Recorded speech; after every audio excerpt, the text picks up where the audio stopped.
All right, hello, beautiful souls. My topic for today is how long is it okay to do nothing? And I had this come up in a conversation with a friend. We were discussing kind of times in life when you really feel uninspired and like you just want to do nothing. Maybe you're kind of depressed and you just want to lay in bed or sit on the couch. Maybe you don't want to go to work. Nothing's inspiring. You're depressed.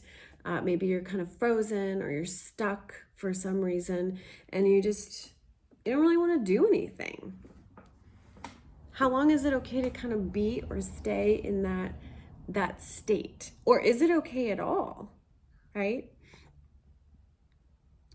We live in such a production-based society that I think there's always an outside pressure to do, be, say more.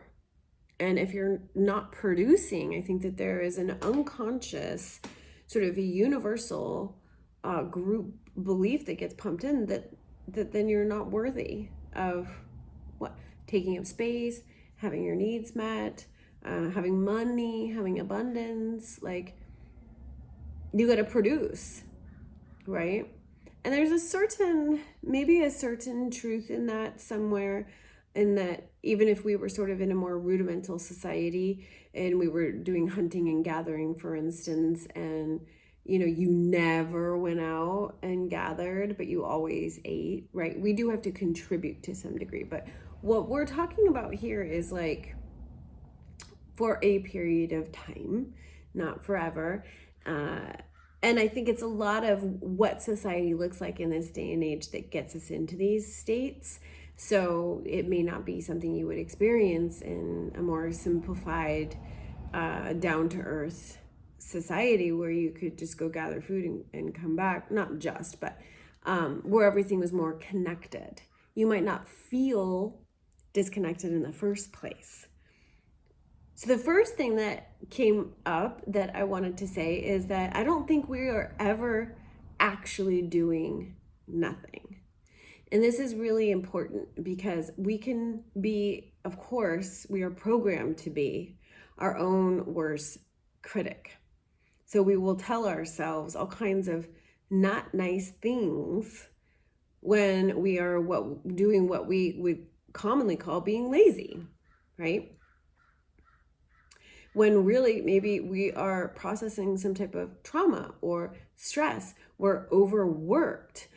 Maybe we've just gone through a life transition.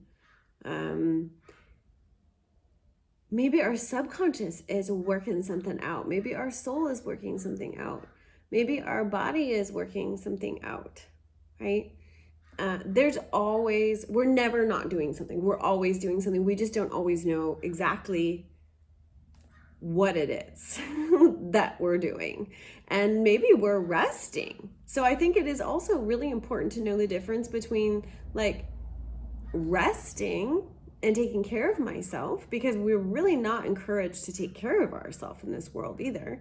So how do I know the difference between I'm resting and taking care of myself and I'm being lazy and just not producing because I'm being lazy? I think it's really important to kind of identify the difference between the two of those. And really, if you need rest, identifying when you're tired and you need rest, because we're taught to overwork ourselves. So a lot of people don't even know when they need rest, that they're actually not being lazy, they're resting. Okay, that being said, then there are times when we're either processing some type of trauma, so our body, and maybe it's from the past, maybe it's from something that just happened, bad divorce, accident, childhood trauma, other things, right? And we're overwhelmed, and our nervous systems are overwhelmed, and we can go into a type of shutdown. And this is not being lazy. This is like if we were looking at the brain and the nervous system as like a supercomputer. It's like what happens when you keep hitting the button on your computer and it's already not loading. Does it make it go faster or slower? Right? It makes it go slower. So we're not taught to slow down when our nervous systems are overburdened, when our emotional self is overburdened. We're not taught to slow down, give a pause. If we were, then our nervous systems might be able to regulate better and catch up when things happen that we need to slow down for. Okay, that being said, again, I don't think we're ever not doing anything, but it is okay to be in the state where we think we are projecting or judging ourselves for doing nothing for as long as we need to be. And I know that might be kind of a challenging point of view for some people. There is definitely another perspective that's like, oh no, if you're stuck like that, that's not good. You're in the darkness and you need to push through it. You need to push through it. A really good friend of mine, before she passed away, I really remember her saying, well, a lot of wonderful things, but this was one of them, was that we can never be off our course, out of alignment with our journey, because it is our journey.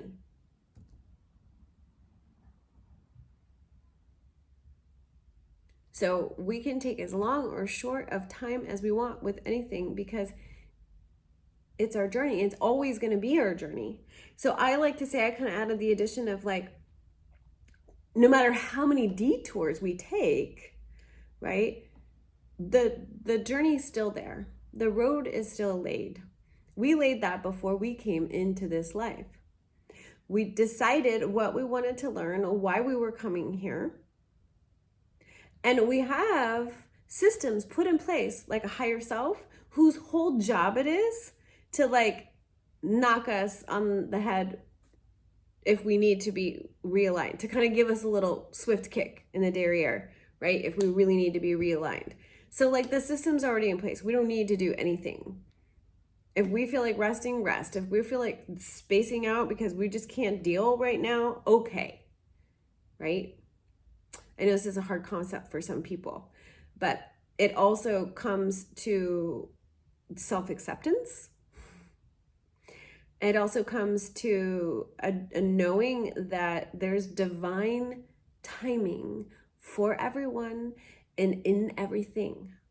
You know, a lot of people in the spiritual community, you know, are stressed about ascension. And like ascension is happening now. And so if I don't work my shit out, I'm going to get left behind and everybody else is going to ascend and move on. Right?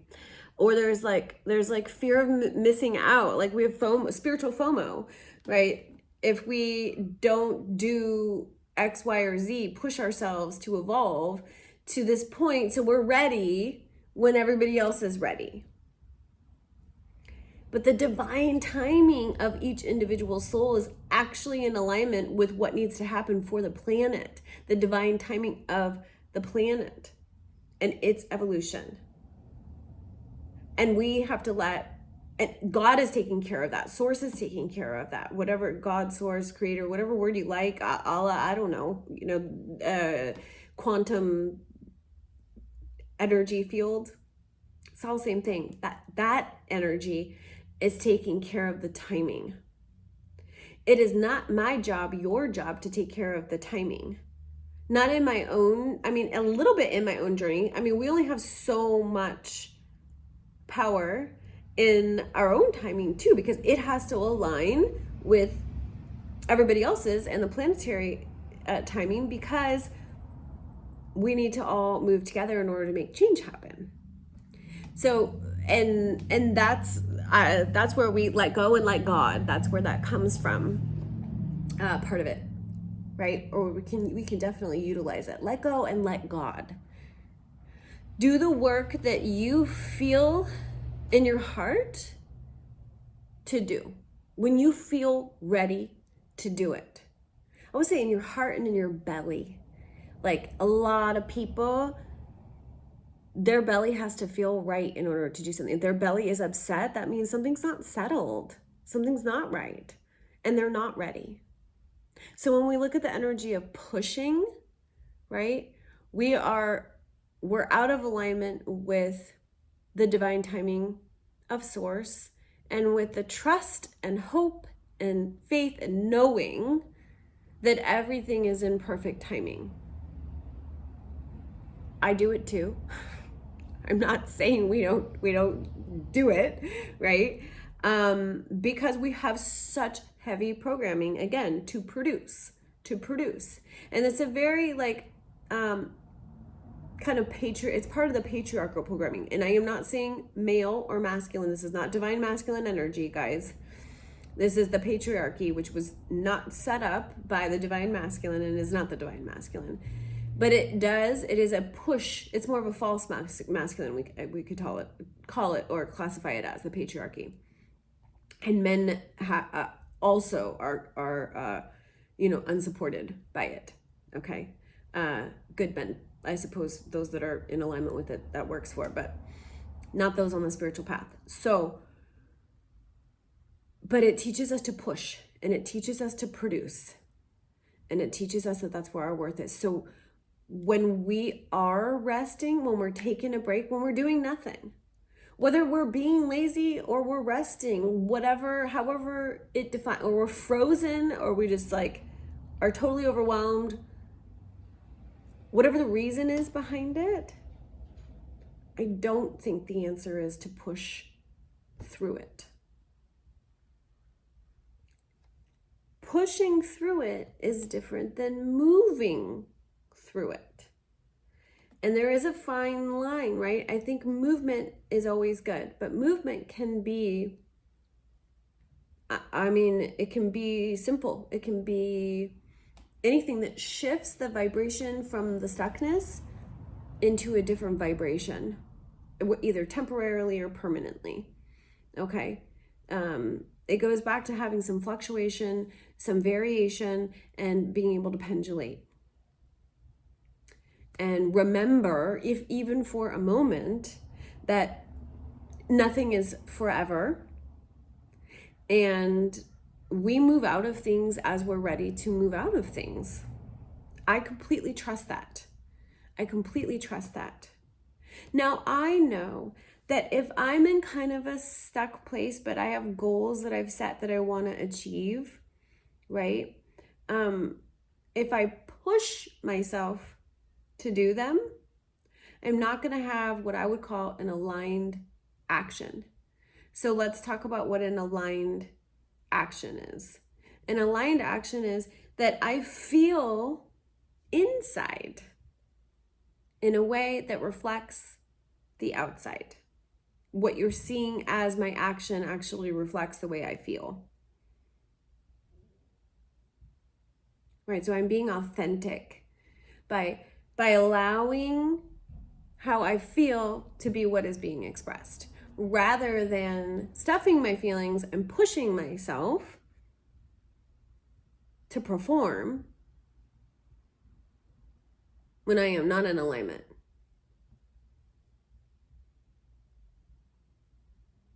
And I know that this is maybe a tricky subject for some people who are like, well, I really don't want to go to work, but I have to go to work because I have to pay the bills, right? It's not exactly what I'm talking about here. There are those things that we have to do and those ways we have to show up. I'm talking about outside of those.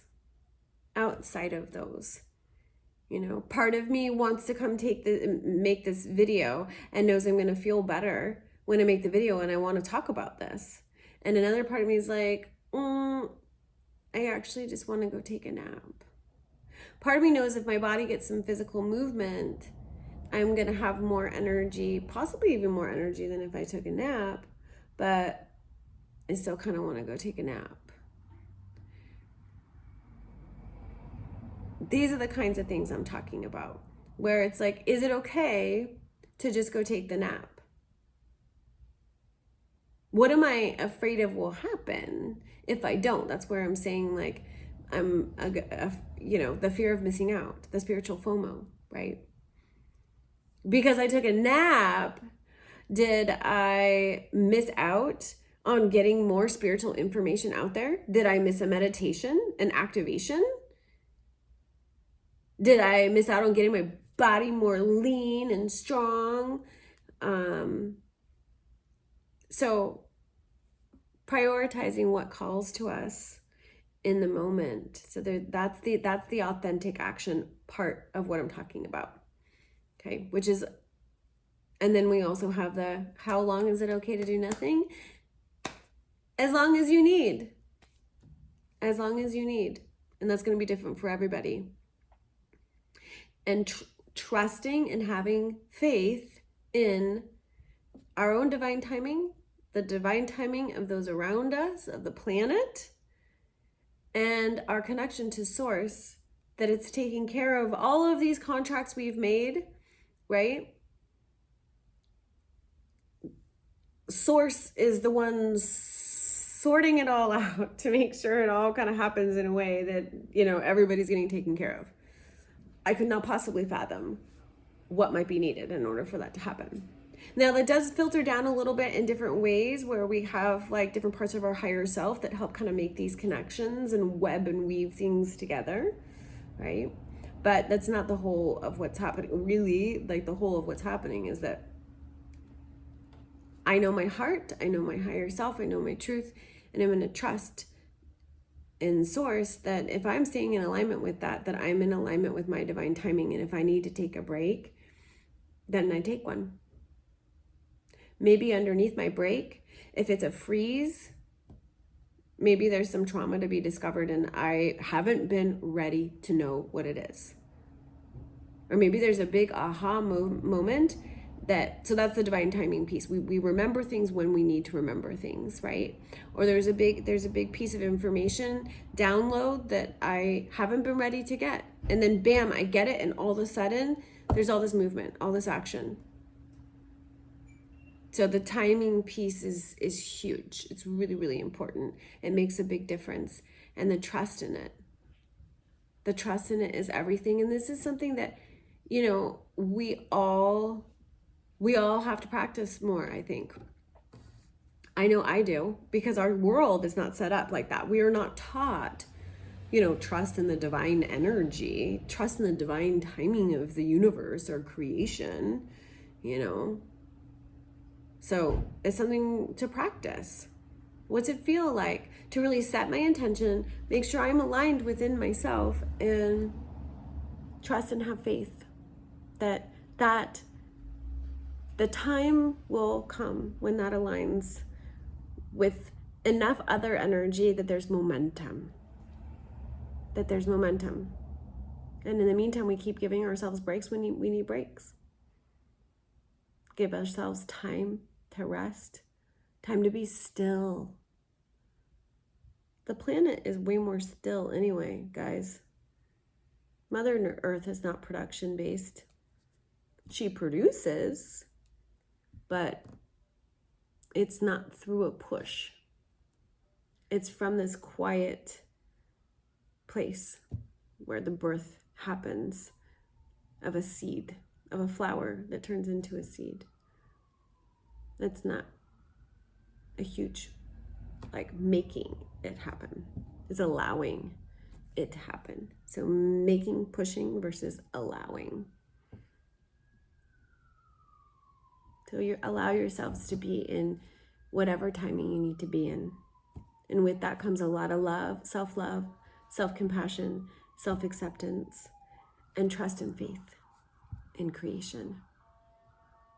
All right, everybody. So much love.